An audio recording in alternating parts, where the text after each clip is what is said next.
And here we are. Thanks for joining me today, drawing the Arachnid Enforcer. This is Jim Mahfood's character that he just finished a Kickstarter for that went off like crazy.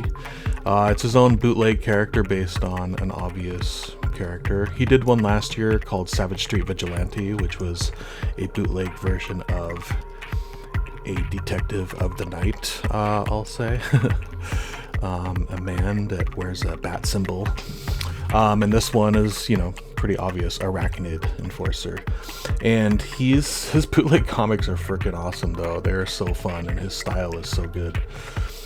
And I just had to draw. He loves fan art for these, too, and him and the Inkpulp crew do their live, Inkpulp live drawing session where they promote indie comics and show fan art of their comics live on there, and as well as showing other people's books and stuff. It's great. It's a really cool community there.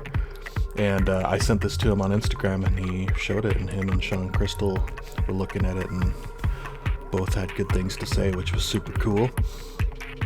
So yeah, this is it was just a real rough sketch with the poses you can see with the pencils, but otherwise, oops, sorry, I got a little off the page here. I gotta slide it back on. There we go. Now I got it. And yeah, sometimes I forget to keep it under the camera. I get locked in.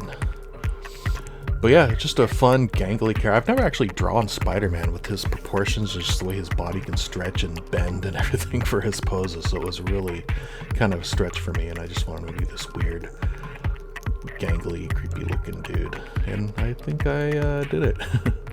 And the comic hasn't come out yet, so I'm just going off other fan art and little images that have been posted as far as his costume design. But I did a fan art of his Savage Street Vigilante as well, and both of them were pretty loose as far as making things on model.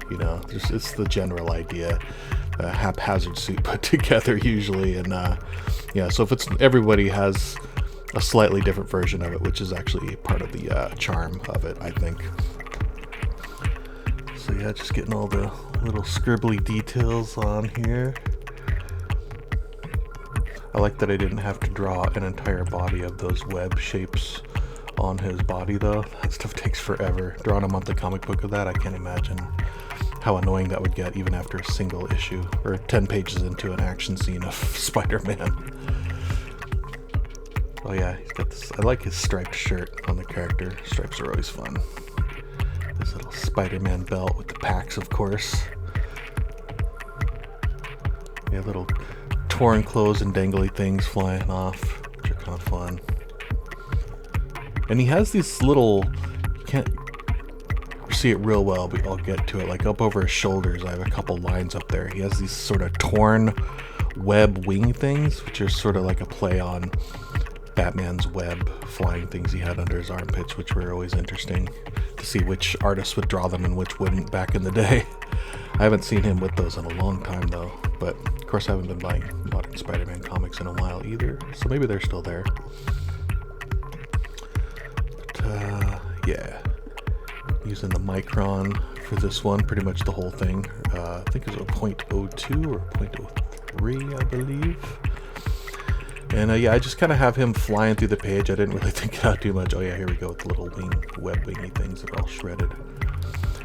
But I just kind of wanted to do something sort of expressionistic with this too. So I got his pose in there with all his crazy details just flying everywhere and jumping, and then I'll start filling in the background with some cool crazy detail as well, spinning out of the webs right there. Like at this point I'm getting pretty warmed up, and I kind of want to just freestyle art like I do when I'm just doodling, and I like to sort of work that technique into my finished pieces as well.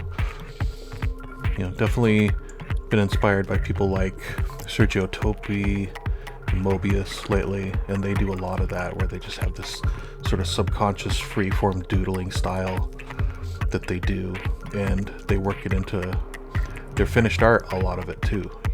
It's just very refined and very clean with their line work, but you can still see the free form, just random doodling they do through everything, with the way they do rendering, the way they make marks, shapes, things like that. And it kind of works, you know, like you can see up above his shoulders here, out of that torn webbing, I just have this sort of nonsense, kind of good feeling, loopy, swoopy curls and lines and stuff that feel nice coming onto the page and blending with them. And it sort of gives a feeling of motion, which is sort of what I was going for there.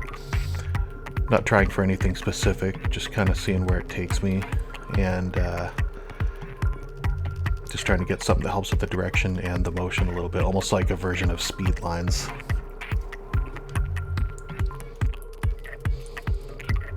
Yeah, we got most of his body done now here. Now there's a few actual speed lines in there, and then back to the swirlies and curlies that I like. And yeah, it's a little off frame now, but I kind of drew it going past his legs off the corner of the page, which sort of shows his direction he's going and allows me to kind of draw some nonsensical shapes, you know. They're like feel-good shapes. They're to draw them and to look at them gives you good feels, you know. It's a good sort of subconscious feedback for the brain, like meditation.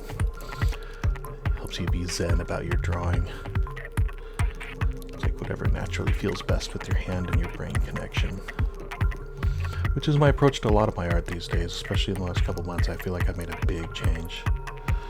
But yeah, it's getting near the end here though. I didn't want to fill the whole page. I just kind of kept a slash going down corner to corner there behind him, instead of filling the whole page with randomness, which I've been known to do as well. Gotta know when to stop.